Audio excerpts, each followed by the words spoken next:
Good afternoon. तो कैसे हैं आप लोग? आशा करते हैं आप लोग सब स्वस्थ और कुशल होंगे। और पिछले क्लास में हम लोग जितने भी क्वेश्चंस को किए थे, जो भी टॉपिक को देखे थे, उसको आपने अच्छे से रिवाइज किया होगा, सारे क्वेश्चंस को लगाया होगा और आपके पास जो मॉड्यूल्स हैं उनको भी सॉल्व किए होंगे। साथ ही आप लोग पीवाईक्यू को लगा रहे होंगे। जैसा कि हम लोग बोले थे कि इस चैप्टर में हम लोग थ्योरी के साथ साथ क्वेश्चन को करते चलेंगे, तो वही हम लोग करते चल रहे हैं। थ्योरी के साथ साथ क्वेश्चन भी हम लोग सॉल्व कर रहे हैं, ठीक है। अगर आपको इसमें किसी प्रकार की कोई दिक्कत है, आप हमें कमेंट करके बता सकते हैं। डियर स्टूडेंट्स, कल के क्लास में हम लोगों ने कवर किसको किया था? तो कल हमारा कवर हो चुका था, क्या कहते हैं, एम्पेरिकल फार्मूला और मॉलिक्यूलर फार्मूला और सिंपल फार्मूला। ये हमारा कल का क्वेश्चन था। हम लोगों ने अलग अलग तरीके से सारे क्वेश्चंस को सॉल्व किया था, ठीक है। अब ध्यान से देखो, लास्ट में मैंने कल आपको 2-3 क्वेश्चन दे करके गया था। हमें उम्मीद है कि आप वो क्वेश्चन बनाए होंगे, है ना। कितने लोग बनाए हैं? कितने लोग बनाए हैं? चलिए, ये था आपके पास लास्ट का क्वेश्चन। पहला क्वेश्चन हम लोग इसको देख लेते हैं, आंसर मिला लेंगे आप लोग, ठीक है, या फिर सॉल्व कर लेते हैं। देखो क्वेश्चन क्या कहता है कि सोडियम कार्बोनेट में अवयवी तत्वों के प्रतिशत द्रव्यमान की गणना करें। यानी हमको इसमें क्या निकालना है? द्रव्यमान प्रतिशत की गणना करना है ना। बताओ कैसे करेंगे? तो हमने फॉर्मूला आपको बताया था कि mass percentage of an element, है ना, mass percentage of an elements, है ना। तो मास परसेंट का फॉर्मूला क्या आया था बाबू रे?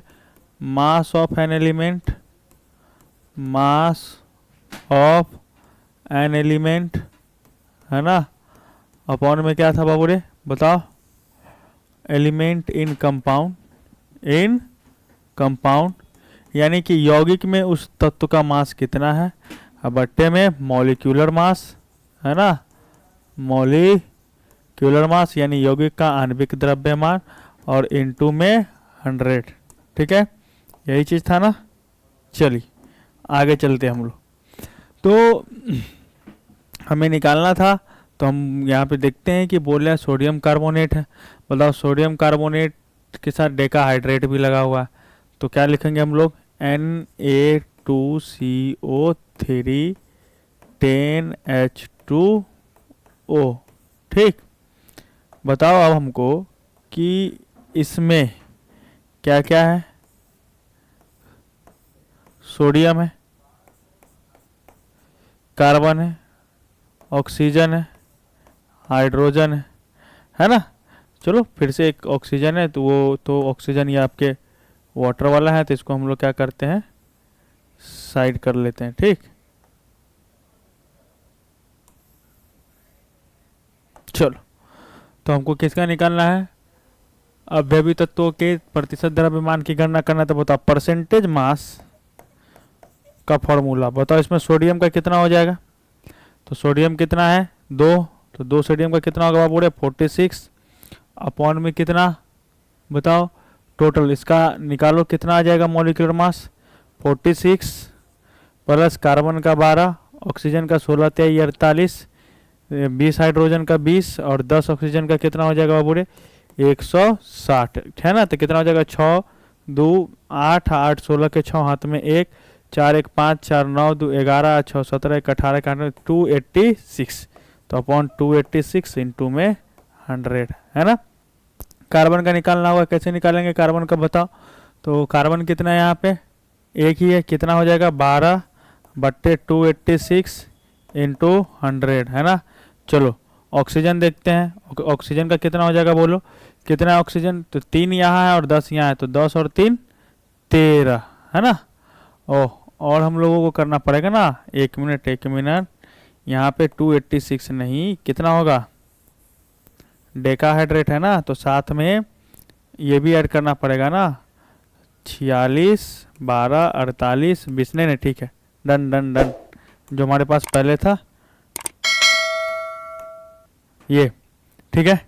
ऑक्सीजन का कितना हो जाएगा बताओ? तो टोटल ऑक्सीजन यहाँ पे कितना होंगे? 48, और फिर इधर कितना? 160, 48 160 कितना आ जाएगा बताओ? 8 6 4 10 के 0, हाथ में एक 208, तो 208 भागे 286 गुने 100, है ना। ये हम लोग कल के क्लास में किए थे। हमने कल आपको बहुत अच्छे अच्छे क्वेश्चंस कराया था। ये सारे क्वेश्चंस कल के ही हैं। आणविक द्रव्यमान, मूलानुपाती सूत्र, सब पे मैंने भर भर के कल क्वेश्चन किए थे हम लोग, है ना। ये कल के, आई होप आपने सब कर लिया होगा। एक दो और क्वेश्चन था जो हमने बोला था आपको कि करके लाना है। एक तो जो अभी करा दिए हम, हाँ ये भी क्वेश्चन है, आप ये भी करना। बताओ क्या करें, कैल्शियम कार्बोनेट में कैल्शियम कार्बन में ऑक्सीजन की प्रतिशत मात्राओं का आकलन करें। कैसे करोगे, सेम हो जाएगा ना। मैं सीधे लिख दूं, कैल्शियम कार्बोनेट क्या है, CaCO3, तो क्या आ जाएगा बताओ, कैल्शियम कार्बन ऑक्सीजन। कैल्शियम का कितना मास है इसमें बोले, चलो डायरेक्ट करते चलो, मास परसेंट 40 बटा टोटल मास CaCO3 का कितना आ जाएगा, 100 इंटू 100, है ना। कार्बन कितना है बाबू रे, 12 बट्टे 100 इंटू 100। और ऑक्सीजन कितना है बाबू रे, 16 तिहाई 48 बट्टे 100 इंटू 100। डन। हाँ चलिए, अब हम लोग चलते आगे। और आज के क्लास में आज हम लोग शुरू करेंगे अपना सबसे इम्पोर्टेंट टॉपिक, ठीक है। और अपना इम्पोर्टेंट टॉपिक जो है आज का वो है स्टोइचियोमेट्री, ठीक। तो इसको बड़े ध्यान से पढ़ेंगे, सीखेंगे, और जितने स्टेप को हम फॉलो करेंगे आपको भी उतना ही स्टेप फॉलो करके क्वेश्चंस बनाना है। बेसिकली अगर हम लोग चर्चा करें स्टोइचियोमेट्री पे, तो सबसे पहले जानते हैं क्या स्टोइचियोमेट्री। तो एक जनरल टर्म पे ये भी कहा जाता है problem based on chemical equation, है ना। तो जो भी केमिकल इक्वेशन पे बेस्ड प्रॉब्लम होंगे उनको सॉल्व करेंगे। तो आओ देखो क्या है स्टोइचियोमेट्री, बहुत इंटरेस्टिंग चीज़ है, बड़े ध्यान से देखिएगा, ठीक है। स्टोइचियोमेट्री,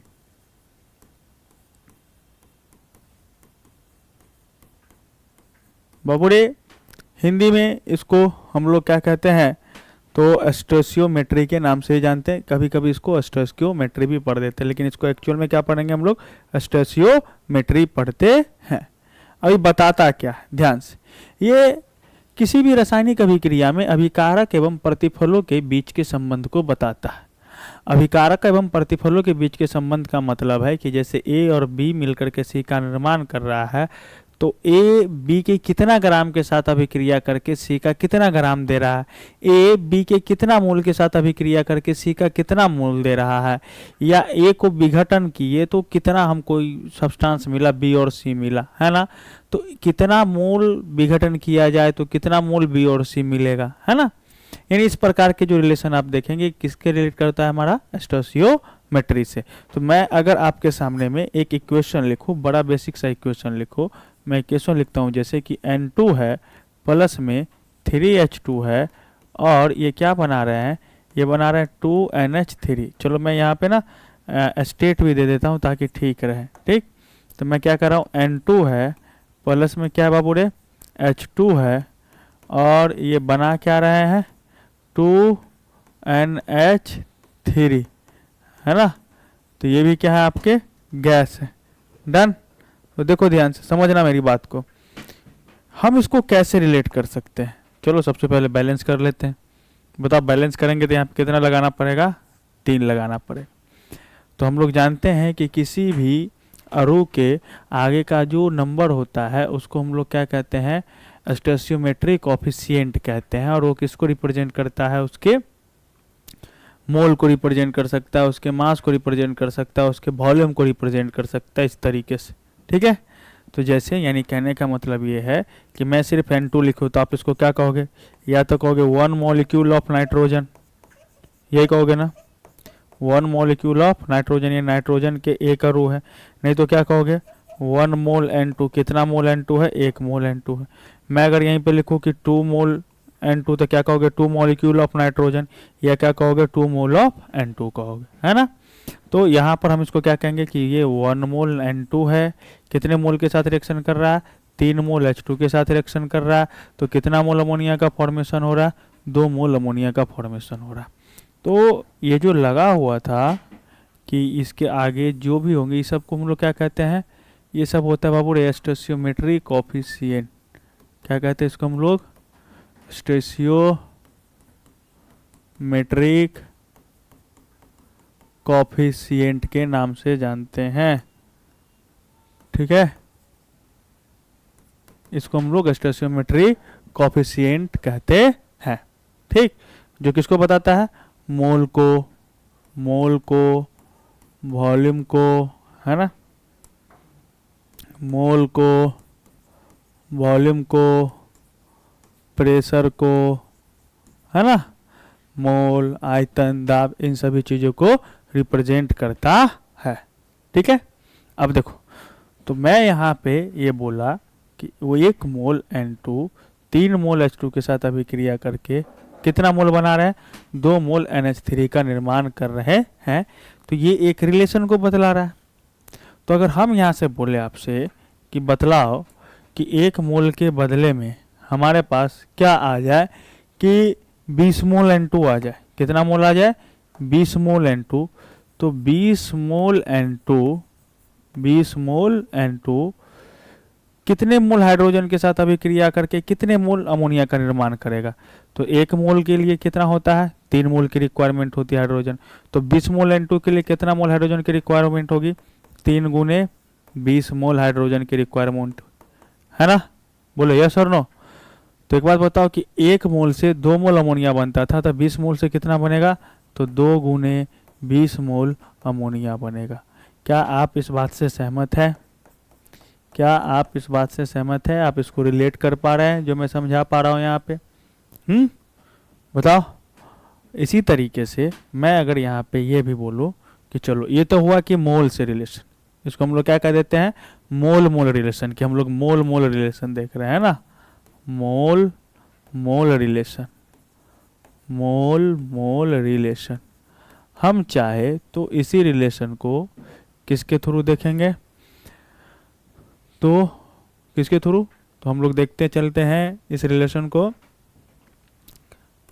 ये पहला था, सेम रिएक्शन लिखते हैं, क्या लिखे बोलो, N2 है, गैस है, प्लस में H2 है, ये भी क्या है बोलो, गैस है, और किसका निर्माण कर रहा है, NH3 का। तो ये जो NH3 बनेगा बाबू रे अमोनिया, बताओ अमोनिया भी क्या है, गैस है ना। तो N2 भी गैस है, H2 भी गैस है, और अमोनिया भी क्या है, गैस। हम इसको अब वॉल्यूम से भी देखेंगे और मास से भी देखेंगे। तो ध्यान से देखो, पहले मास से देखते हैं। बताओ ये कितना था, 1 मोल था। 1 मोल N2 का द्रव्यमान कितना होगा, अब तो हम लोग जान गए 1 मोल में 2 नाइट्रोजन है तो 28 ग्राम है। तो 28 ग्राम नाइट्रोजन कितने ग्राम हाइड्रोजन के साथ रिएक्शन कर रहा है, तो यहाँ पे ये 3 मोल बैलेंस इक्वेशन लिखेंगे, कितने ग्राम हाइड्रोजन के साथ अभिक्रिया कर रहा है, तो बताओ कितना है, 6। तो 6 ग्राम हाइड्रोजन के साथ अभिक्रिया कर रहा है।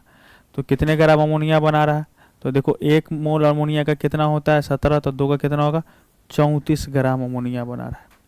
बताओ क्या आप इस बात से सहमत हैं कि हम मोल से तो ऊपर वाले में किससे रिलेट किए, मोल से, है ना, कि 1 मोल था तो 1 मोल 3 मोल 3 मोल 2 मोल 2 मोल। तो हम बोले कि 1 मोल N2 3 मोल H2 के साथ अभिक्रिया करके 2 मोल अमोनिया का निर्माण कर रहा है। तो अगर हमसे कोई पूछेगा कि बताओ 20 मोल N2 कितना मोल क्या कहते हैं H2 के साथ अभिक्रिया करे कि 40 मोल NH3 का निर्माण हो, तो हम लोग देखें कि 1 मोल के लिए 3 मोल जरूरी है, तो 20 मोल के लिए कितना जरूरी पड़ेगा, 3 गुने 20 मोल पड़ेगा। उसी तरीके से मास में देखिए तो ये नाइट्रोजन का द्रव्यमान कितना था, 28 ग्राम, इसका कितना 6 ग्राम है, इसका 34। तो हम यहाँ से कह रहे हैं कि अगर 28 ग्राम नाइट्रोजन 6 ग्राम हाइड्रोजन के साथ अभिक्रिया कर रहा है तो कितना ग्राम अमोनिया का निर्माण हो रहा है बाबू रे, 34 ग्राम अमोनिया का निर्माण हो रहा है। इसी में अगर हम आपसे आप पूछ दे कि बतलाओ कि अगर 20 ग्राम हाइड्रोजन होता, ध्यान से सुनना, अब मैं इसको यहाँ से उठा रहा हूँ, नेक्स्ट स्लाइड पे जा रहा हूँ, ठीक है, ध्यान से मैं इसको नेक्स्ट स्लाइड पे लेके आ रहा हूँ और मैं आपसे ये कह रहा हूँ कि हमारे पास क्या है, N2 है जो कि गैस है, प्लस H2 है जो कि ये भी गैस है, और ये बना क्या रहे हैं बाबू रे, अमोनिया बना रहे हैं, और ये भी क्या है, गैस। तो हम एक तो मोल रिलेशन देखें, तो मोल रिलेशन क्या था, चलो इसको बैलेंस करेंगे तो 2 नाइट्रोजन यहाँ पे 3 लगा दें, तो ये कितना मोल है, 1 मोल है, ये कितना मोल है, 3 मोल है, और ये कितना मोल है, 2 मोल है। तो हम क्या बोले, आप सबसे पहले इसको ऐसे पढ़ो कि 1 मोल नाइट्रोजन 3 मोल हाइड्रोजन के साथ अभिक्रिया करके कितना मोल अमोनिया का निर्माण कर रहा है, 2 मोल अमोनिया का निर्माण कर रहा है।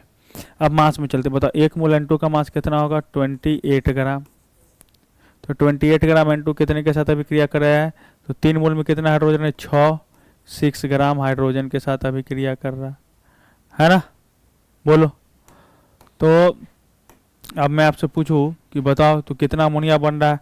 तो 1 मोल का 17 होता है, 2 मोल का कितना आएगा? 34 ग्राम आएगा। हाँ, तो हम यहाँ से ये तो कह सकते हैं कि 28 ग्राम N2 6 ग्राम H2 के साथ अभिक्रिया करके 24 ग्राम किसका निर्माण कर रहा है? हाइड्रोजन अमोनिया का निर्माण कर रहा है। तो अगर हम बोले कि बताओ कि अगर हमारे पास यहाँ पे 20 ग्राम H2 होता तो 20 ग्राम H2 कितने ग्राम नाइट्रोजन के साथ अभिक्रिया करता? तो बड़ा सिंपल है, कैसे बताओ? अगर 6 ग्राम है तो कितना के साथ कर रहा है?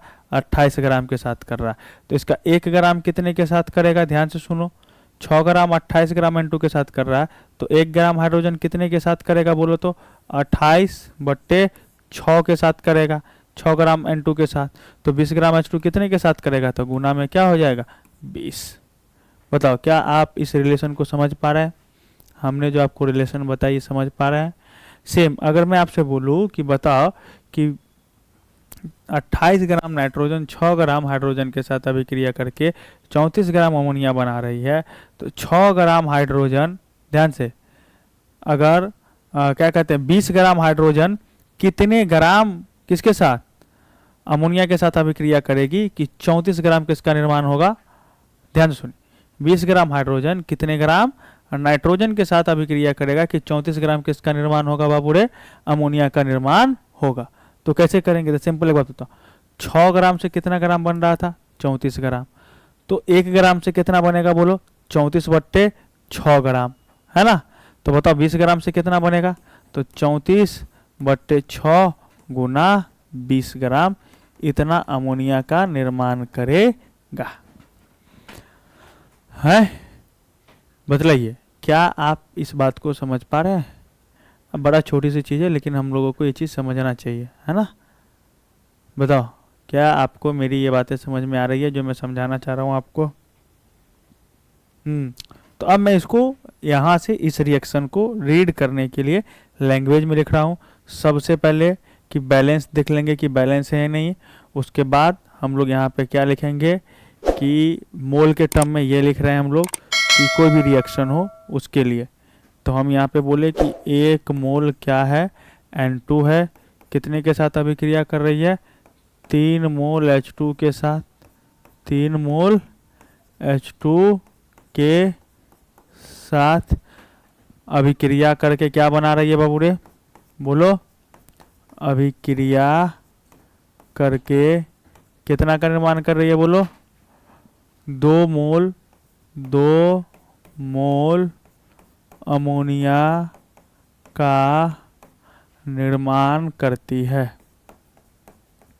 ठीक, ये हम लोग जान के लिख रहे हैं ताकि चीज़ें समझ में आए, है ना। बहुत इंपॉर्टेंट चीज़ है ना।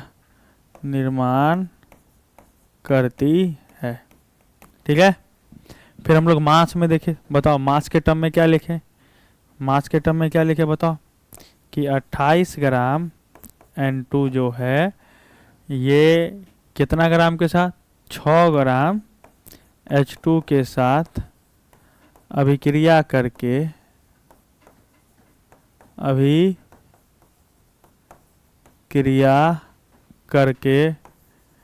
क्या कर रहा है बाबू रे?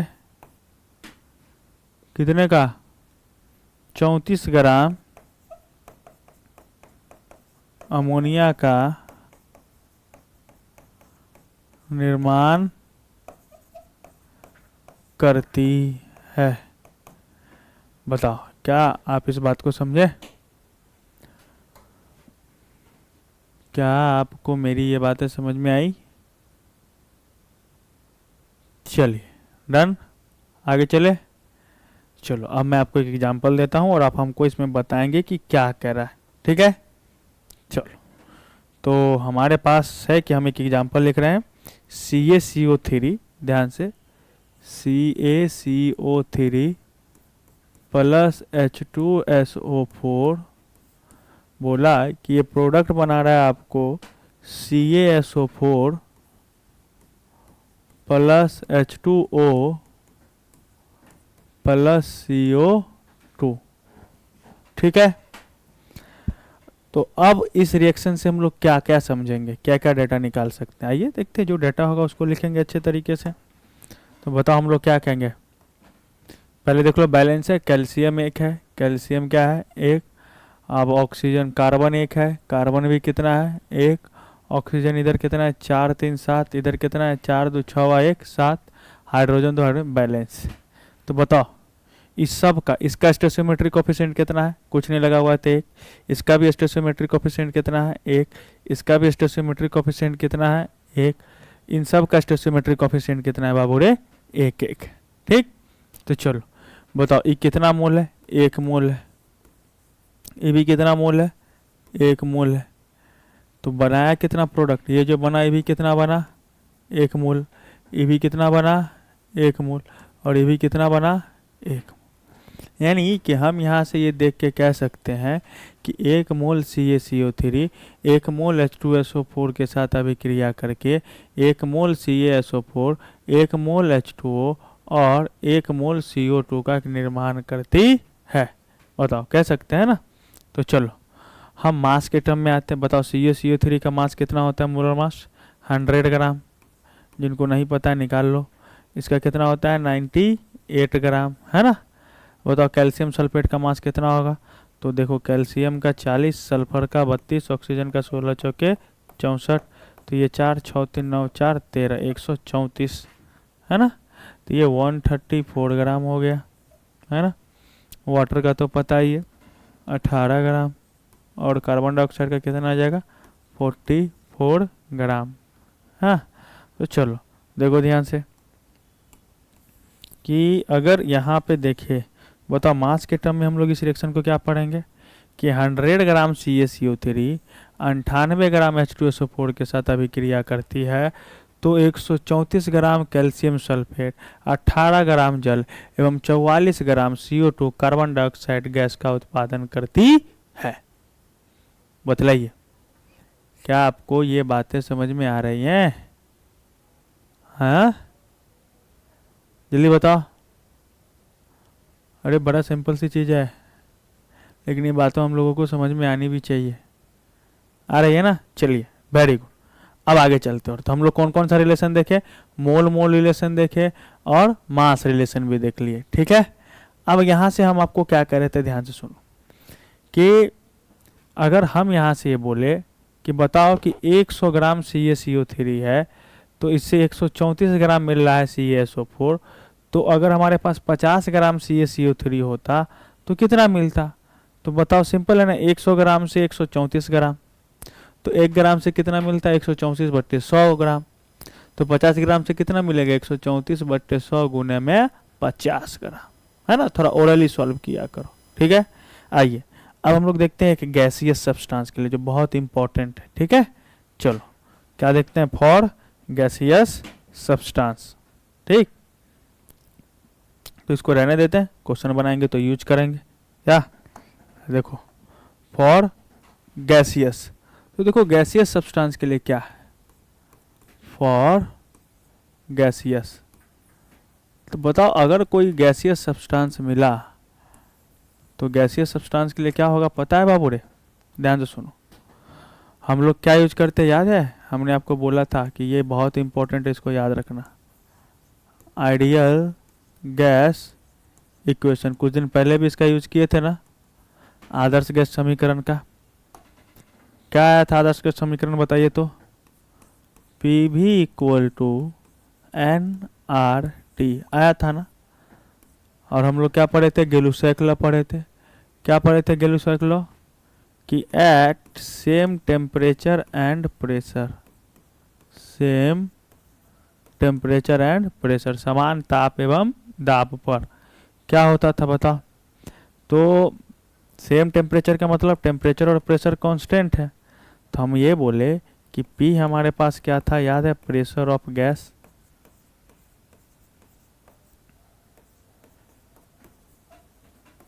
V क्या था बताओ,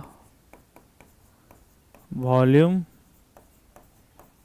ऑफ गैस, एन क्या था बोलो, मोल्स ऑफ गैस, और टी क्या था बोलो, टेम्परेचर, है ना। गैस का दाब, गैस का आयतन, गैस के मोल की संख्या और टेम्परेचर यानी कि ताप। ठीक है, तो अगर हम बोले कि समान ताप एवं दाब पे, तो टेम्परेचर एंड प्रेशर ये क्या हो गया, कांस्टेंट है। तो अगर ये कांस्टेंट हो गए तो बताओ क्या लिखेंगे हम लोग P V equal to n R T में, कि पी वी बराबर एन आर टी। तो अच्छा, आर तो यहाँ पे लिखना भूल ही गए, आर क्या होता है, गैस कांस्टेंट, है ना। तो पी वी बराबर एन आर टी अगर लिख रहे हैं तो भी और टी ये दोनों तो सेम है, तो भी बराबर क्या लिखेंगे, एन आर टी अपॉन में पी। तो देखो ये एक टर्म जो बना यहाँ से, भी बराबर एन इंटू में आर टी अपॉन पी, इसमें सब के सब कांस्टेंट है, आर भी कांस्टेंट है, टी भी कांस्टेंट है, पी भी। तो भी इक्वल टू अगर के इंटू एन लिखते हैं तो जैसे ही के हटाएंगे कांस्टेंट तो प्रोपोर्शनलिटी आएगा, तो वॉल्यूम डायरेक्टली प्रोपोर्शनल टू किसके आएंगे, मोल्स के, है ना। तो हम लोग इसको वॉल्यूम के टर्म में भी क्या कर सकते हैं, यूज कर सकते हैं। तो वॉल्यूम के टर्म में कैसे यूज करेंगे हम लोग, तो फिर से हम लोग वही रिएक्शन लिखते हैं और देखते हैं। याद करो क्या था, ध्यान से, कि हमारे पास रिएक्शन था N2 प्लस H2 क्या बना रहा था बाबू रे, 2NH3 गैस बना रहा था ना। तो बतलाओ हमको आप कि बैलेंस करेंगे तो यहाँ कितना आ जाएगा, 3। तो ये 1 मोल N2 कितना मोल H2 के साथ अभिक्रिया कर रहा है, 3 मोल H2 के साथ अभिक्रिया कर रहा है। तो 2 मोल किसका निर्माण हो रहा है, अमोनिया का निर्माण हो रहा है। तो देखो गैसियस ही है ना, तो अगर गैस है तो इसी हम लोग मोल को किस में लिख सकते हैं, वॉल्यूम में। तो 1 मोल है यानी 1 यूनिट वॉल्यूम, 3 यूनिट किसके साथ, वॉल्यूम हाइड्रोजन के साथ मिलके 2 यूनिट वॉल्यूम किसका निर्माण करेगा, बताओ, अमोनिया का निर्माण करेगा। क्यों, क्योंकि सब के सब किस में है, गैसियस स्टेट में। ठीक है, बताओ क्या आपको ये बातें समझ में आ रही है।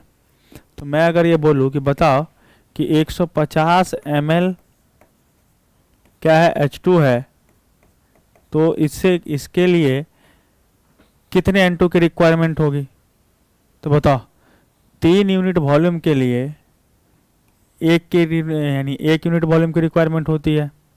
तो 1 यूनिट के लिए कितना की रिक्वायरमेंट होगी, 1/3 की।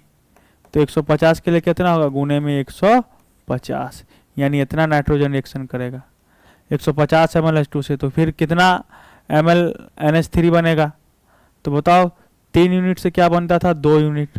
तो 1 यूनिट से कितना बनेगा, 2/3। तो 150 से कितना बनेगा, गुने में 150। बताओ क्या आपको ये वॉल्यूम वाले क्वेश्चन भी समझ में आए, हाँ। इस पे ज़्यादा क्वेश्चन करेंगे तो ज़्यादा क्लियर होता है बाबूरे, ऐसे तो बहुत कम है, लेकिन ज़्यादा प्रैक्टिस करेंगे हम लोग, बहुत ज़्यादा क्वेश्चन बनाएंगे। जो हम लोग पिछले क्लास में करते आए हुए हैं हम लोग, वही इस क्लास में भी करेंगे ना, है ना। तो आपके लिए चीज़ें क्या हो जाएगी, आसान हो जाएगी। ठीक है, चलो आगे चले। ठीक, तो हम लोग कुछ क्वेश्चन करते हैं क्या। आइए आपके सामने आज का पहला क्वेश्चन है, calculate the volume of CO2 gas. मैं लिख रहा हूँ क्वेश्चन, ध्यान से सुनिए। Calculate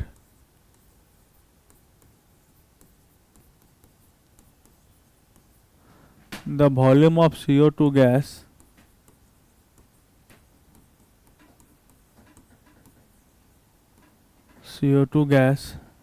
evolved at 1 atm and 293 Kelvin, evolved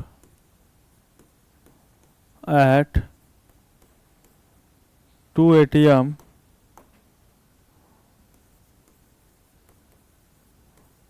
and 293 273 kelvin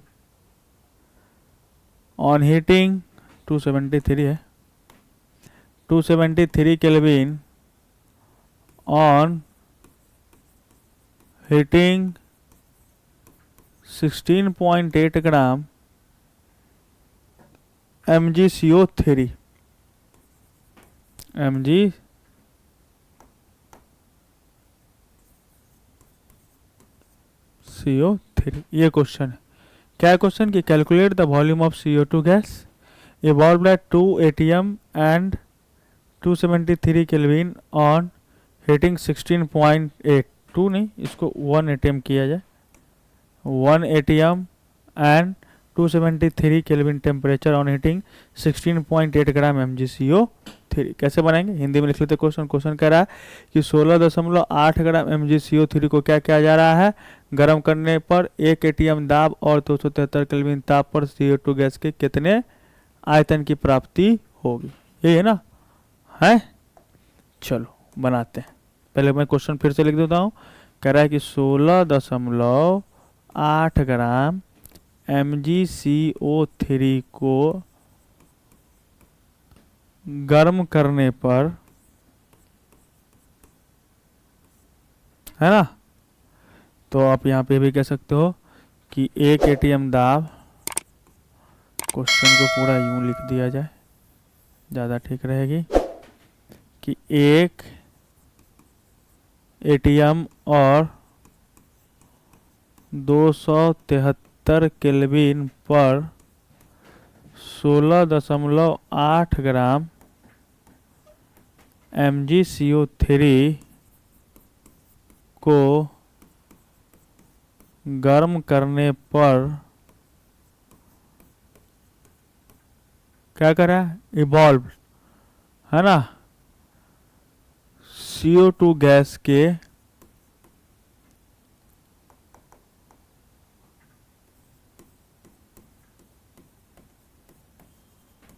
आयतन की गणना करें।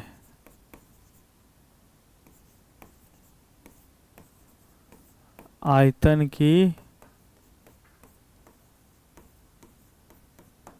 गणना करें, है ना। तो कैसे निकालेंगे हम लोग, बड़ा सिंपल है, बड़े ध्यान से सुनिए, ठीक। सबसे पहला काम होगा रिएक्शन। जिनको रिएक्शन लिखने आ गया वो स्टोइचियोमेट्री के सारे क्वेश्चंस को कर लेंगे, ठीक है। तो आओ देखते हैं। बोला गया कि MgCO3 है ना, तो बताओ MgCO3 है, तो अगर MgCO3 को हम लोग हीट करेंगे तो क्या देगा, इसका ऑक्साइड MgO प्लस में इसका कार्बन डाइऑक्साइड गैस, ये देने वाली है। बोलिए यस और नो। तो हम लोग यहाँ से क्या कर रहे थे, बैलेंस है क्या, चेक करो तो बताओ। Magnesium 1, carbon 1, oxygen 3 balance. तो हम यहाँ से कह रहे हैं कि 1 मोल MgCO3 अगर है तो 1 मोल MgCO3 से क्या हो रहा है बतलाओ,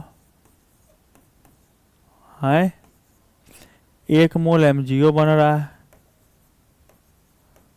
और 1 मोल MgO से क्या बोल रहा है बताओ, कि 1 मोल क्या मिल रहा है हमको, CO2 मिल रहा है। कोई दिक्कत, तो हम क्या कह रहे हैं यहाँ पे कि 1 मोल MgCO3 को अगर हीट कराएंगे तो 1 मोल क्या मिलेगा, मैग्नीशियम ऑक्साइड, और 1 मोल क्या मिलेगा, कार्बन डाइऑक्साइड मिलेगा।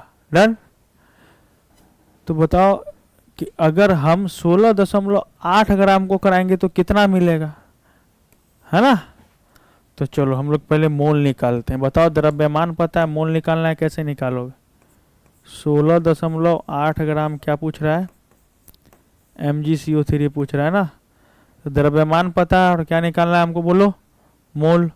बताओ मोल की संख्या बराबर क्या लगा देंगे, बोलो। दिया गया द्रव्यमान बट्टा मोलर द्रव्यमान, दिया गया द्रव्यमान 16.8, मोलर द्रव्यमान निकालते हैं MgCO3 का।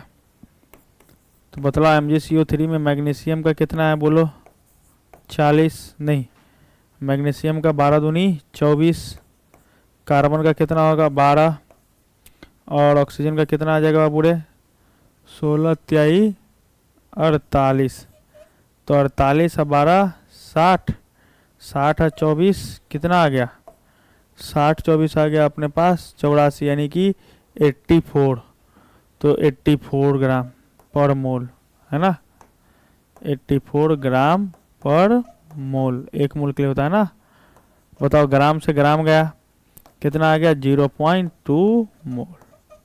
यानी हमारा जो क्वेश्चन था जो कह रहा था कि calculate the volume of CO2 gas evolved at 1 atm and 273 kelvin on heating 16.8 gram mgCO3, हमने बदल के उसको ये भी कह सकते हैं कि calculate the volume of CO2 gas evolved at 1 atm and 273 kelvin on heating कितना 16.8 ग्राम mgCO3 को और क्या लिख सकते हैं 0.2 मोल CO, है ना। यानी क्वेश्चन आपसे यही पूछा जा सकता है कि 1 atm और 273 केल्विन पर 0.2 मोल mgCO3 को गर्म करने पर CO2 कितना मिलेगा। तो हम लोग अभी यहाँ क्या देखें इस रिलेशन में कि अगर हमारे पास 1 मोल को हमने गर्म किया है तो 1 मोल से क्या मिला है हमको, 1 मोल CO2 मिला है। तो बताओ हम यहाँ से कह रहे हैं कि 1 मोल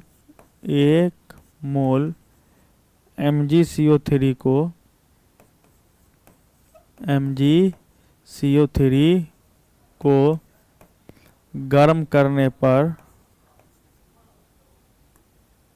है ना, गर्म करने पर बताओ कितना मोल CO2 मिल रहा है, 1 मोल CO2 मिल रहा है ना। तो बताओ अगर एक इतना मिला है तो 0.2 मोल से कितना मिलेगा 0.2 मोल CO2 मिलेगा। तो खैर क्या हम लोगों को क्वेश्चन में मोल निकालना है, नहीं ना, क्या निकालना है आयतन। तो बताओ 1 atm और 273 कैसा कंडीशन होता है STP, और STP पर 1 मोल गैस का आयतन कितना है 22.7 या 22.7 लीटर कह लो, है ना। तो बताओ कि अब यहाँ से निकालते हम लोग 0.2 मोल CO2 का आयतन। तो कैसे निकालेंगे बोलो, 1 मोल गैस का आयतन कितना होता है बोलो, STP पर 1 मोल का आयतन कितना होता है 22.7, तो 0.2 मोल का कितना होगा बोलो 22.7 गुने 0. इतना लिया। बताओ बातें समझ में आई। ये ऐसे हम लिख रहे हैं, इतना हम लोगों को करना नहीं है, इतना लिखना बेवकूफ़ी है, ठीक है, इतना लिखना नहीं है। हम लोग क्वेश्चन को सीधे पढ़ेंगे और अच्छे से सीधे सॉल्व करने का प्रयास करेंगे, है ना, एक लाइन में। जैसे कि यहीं पे देखो, अब यहीं पे हम ऊपर में बना रहे हैं क्वेश्चन को, ध्यान से देखना। बताओ हम क्या बोले कि 1 मोल है, 1 मोल mgCO3 को हीट किए थे, 1 मोल MgO मिला और 1 मोल क्या मिला CO2 मिला, है ना। तो बताओ हमारे पास मोल निकाल लिए हम लोग, यहाँ से कितना आया था 0.2, तो 1 मोल से इतना मिला। तो बताओ 0.2 मोल से कितना मिलेगा CO2, ये भी 0.2 मिलेगा। अब बताओ कि 1 मोल CO2 का वॉल्यूम कितना होता है 22.7, तो 0.2 का कितना होगा 0.2 इंटू 22.7, बात खत्म, समझे। हाँ, क्या आपको मेरी ये बातें समझ में आई।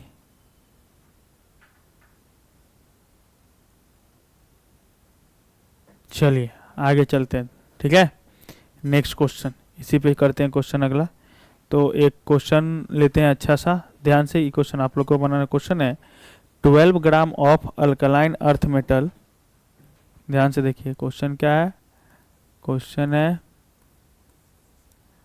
12 gram of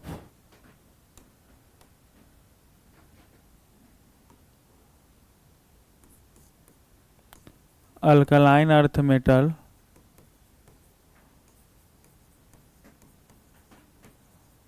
gram of alkaline earth metal gives 14.8 gram of its, gives 14.8 gram of its nitride nitride. तो पूछा जा रहा है atomic weight of metal is, atomic weight of metal is, ध्यान से सुनो, है ना। तो क्वेश्चन आपको कह रहा है कि 12 ग्राम क्षारीय धातु 14.8 ग्राम नाइट्राइड का निर्माण करता है ना। तो 12 ग्राम क्षारीय धातु, क्षारीय धातु 14.8 ग्राम नाइट्राइड देता है, या नाइट्राइड का निर्माण करता है।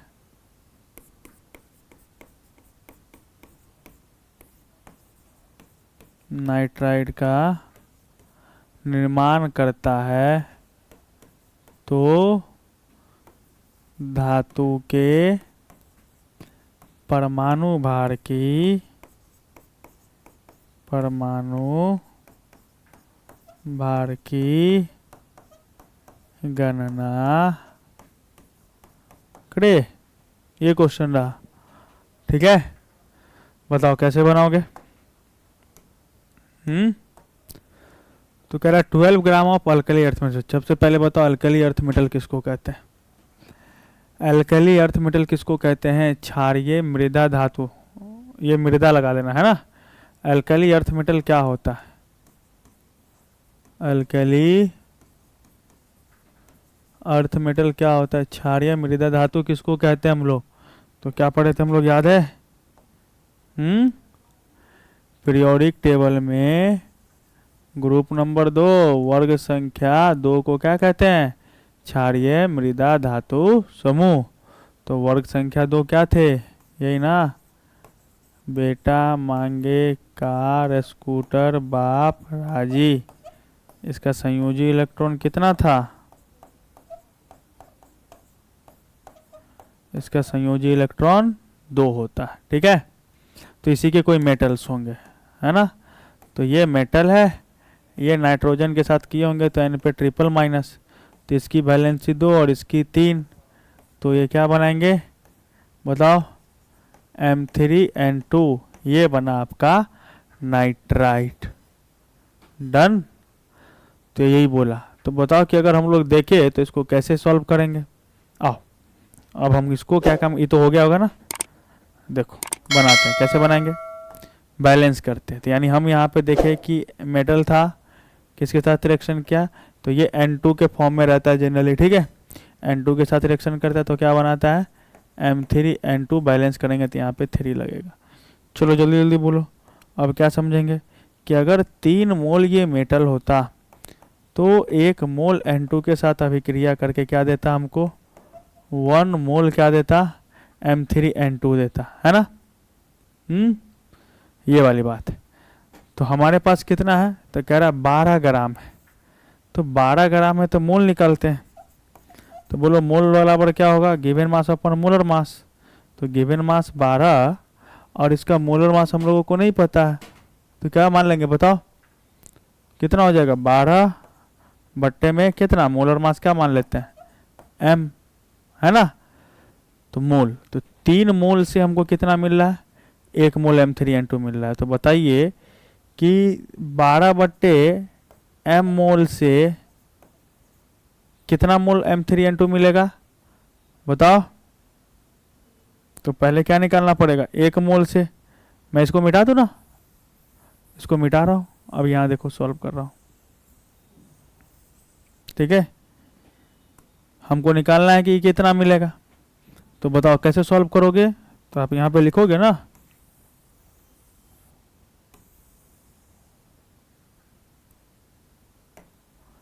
क्या लिखेंगे हम लोग बोलो, कि 3 मोल मेटल से कितना मिल रहा है हमको, 1 मोल नाइट्राइड मिल रहा है। बताओ 1 मोल धातु से कितना मिलेगा, 1/3 मोल नाइट्राइड मिलेगा। तो हमको निकालना कितने में है, 12/m मोल में कितना होगा, 1/3 गुने 12/m मोल M3N2, तो कितना आ जाएगा 4×3=12, यानी 4/5m इतना मोल M3N2। अच्छा, हमको तो मोल पूछा नहीं है, हमको निकालना क्या होगा, मास। तो कैसे निकालेंगे मास बतलाइए। तो क्या बोला, ध्यान से बताओ, इसका मोलर मास कितना होगा, जो नाइट्राइड मिला M3N2, इसका मोलर मास कितना होगा बोलो। क्या लिखोगे, 3m, क्योंकि मेटल का मास पता नहीं है, इंटू में 14 दूनी 28, है ना। तो 1 मोल का रहता है ये। तो बताओ कि हमको मिला कितना है, 4/5 मोल। तो 1 मोल का मास इतना है, तो 4/5 मोल का मास कितना होगा, 4/n इंटू 3m इंटू में 28, और ये किसके बराबर है, कितना मिलता है ये हमको, तो 14.8 ग्राम प्राप्त होता है, इसी के बराबर है ना। तो अब यहाँ से सॉल्व करेंगे तो बताओ मोलर मास आएगा ना। हाँ हाँ, तो ये इस तरीके के क्वेश्चंस आपको करने पड़ेंगे, ठीक है। चलो एक और अच्छा क्वेश्चन है, क्वेश्चन लिखो पहले। हाँ, क्वेश्चन है आपका कि 5 ग्राम खड़िया को अपघटित करने के लिए कितने सल्फ्यूरिक अम्ल की आवश्यकता होगी। क्वेश्चन सब लोग लिखेंगे, 5 ग्राम खड़िया को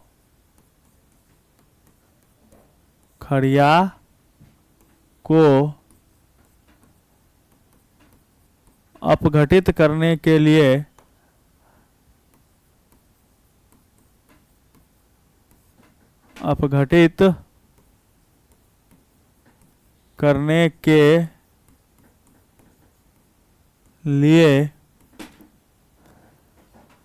कितने सल्फ्यूरिक अम्ल की आवश्यकता होगी, कितने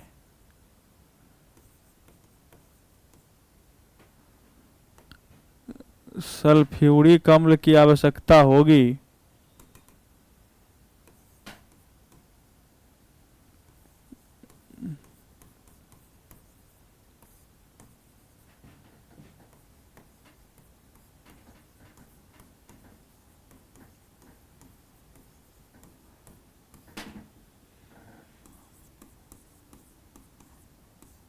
कितने सल्फ्यूरिक अम्ल की आवश्यकता होगी, और अभिक्रिया के फलस्वरूप कितना कैल्शियम सल्फेट बनेगा, और अभिक्रिया के फलस्वरूप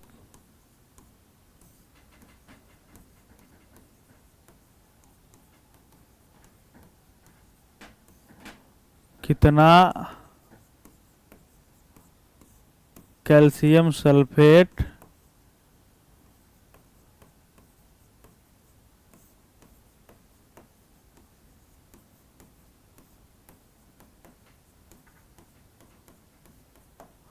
बनेगा, ये क्वेश्चन है। तो देखो कैसे करेंगे। क्या बोला क्वेश्चन कि 5 ग्राम खड़िया जानते हैं, किसको कहते हैं खड़िया, कैल्शियम कार्बोनेट।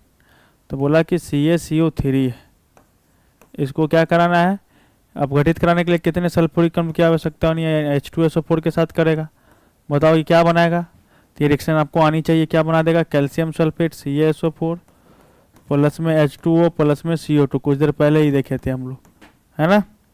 तो चलो चेक करते हैं, बैलेंस है नहीं, कैल्शियम एक कार्बन एक सल्फर एक हाइड्रोजन 2 ऑक्सीजन 7 4 3 7, बैलेंस है। तो हम लोग क्या कहते हैं बाबू रे कि 1 मोल से CO3 के लिए अपघटन के लिए 1 मोल H2SO4 की आवश्यकता है, और इससे बन भी कितना रहा है, 1 मोल CaSO4 बन रहा है ना। बताओ तो ये कितना है, 100 ग्राम, है ना। तो 100 ग्राम के लिए कितना, अच्छा 100 ग्राम कैसे आया, मोलर मास है, इसका मोलर मास कितना होगा 98 ग्राम। तो एक बार की एक बात बताओ, पहले विघटन के लिए चले 100 ग्राम CaCO3 को विघटन कराने के लिए हमको कितना का रिक्वायरमेंट है? 98 ग्राम का रिक्वायरमेंट है। 1 ग्राम CaCO3 को विघटन करने के लिए कितना H2SO4 पड़ेगा? 98/100। हमसे क्वेश्चन में दिया कितना है? 5 ग्राम। बताओ 5 ग्राम CaCO3 को विघटन कराने के लिए कितना चाहिए होगा? 98/100 गुने 5। 20 पंचे 100, 20 चौके 80। ये वैल्यू आपको समथिंग आ जाएगा कितना? 4.9 ग्राम H2SO4 की रिक्वायरमेंट होगी। सिंपल है ना? अब आप बताओ कि 1 मोल से 1 मोल क्या बना? CaSO4 बना। तो यहाँ इसका मास निकालो कितना का? कैल्शियम का 40, अब 32 कितना? 72, अब 64 है ना? 72 प्लस 64 कितना हो जाएगा? 4 2 6 7 6 13, 136। तो ये 136 ग्राम बनेगा। यानी हम क्या कह रहे हैं बाबू रे कि 100 ग्राम CaCO3 से कितना बन रहा है? 136 ग्राम CaSO4। यानी 100 ग्राम CaCO3 अगर अभिक्रिया कर रहा है तो इससे कितना बन रहा है? 136 ग्राम CaSO4 का निर्माण हो रहा है। तो बताओ 1 ग्राम CaCO3 से कितना का निर्माण होगा? 136/100 ग्राम CaSO4 का निर्माण होगा, है ना? तो बताओ 5 ग्राम से कितना मिलेगा? 5 ग्राम CaCO3 से कितना मिलेगा? 136/100 गुने में 5, इतना ग्राम CaSO4 मिलेगा। कितना आ जाएगा? 20 5 100 डिवाइड दे देना, उतना ग्राम क्या आ जाएगा? आंसर। डन। चलो, तो ये आज का क्या है? आपका लास्ट क्वेश्चन है। तो स्टोइचियोमेट्री पे अब हम लोग और भी सारे क्वेश्चन करेंगे। तो ये जो सबसे इम्पोर्टेंट था ध्यान रखने वाली कि हमने एक ये क्वेश्चन किया है, फिर ये कि कैसे रिलेट करते हैं हम लोग, इसको कैसे पढ़ते हैं, और ये स्टोइचियोमेट्रिक कोएफिशिएंट किसको बतलाता है। ठीक है, अब हम लोग इस पे डिफरेंट काइंड्स ऑफ क्वेश्चन करेंगे। ओके, तो मिलते हैं अगले क्लास में क्वेश्चन के साथ। आप लोग अच्छे से पिछले क्लास के क्वेश्चंस को रिवाइज कर लीजिए।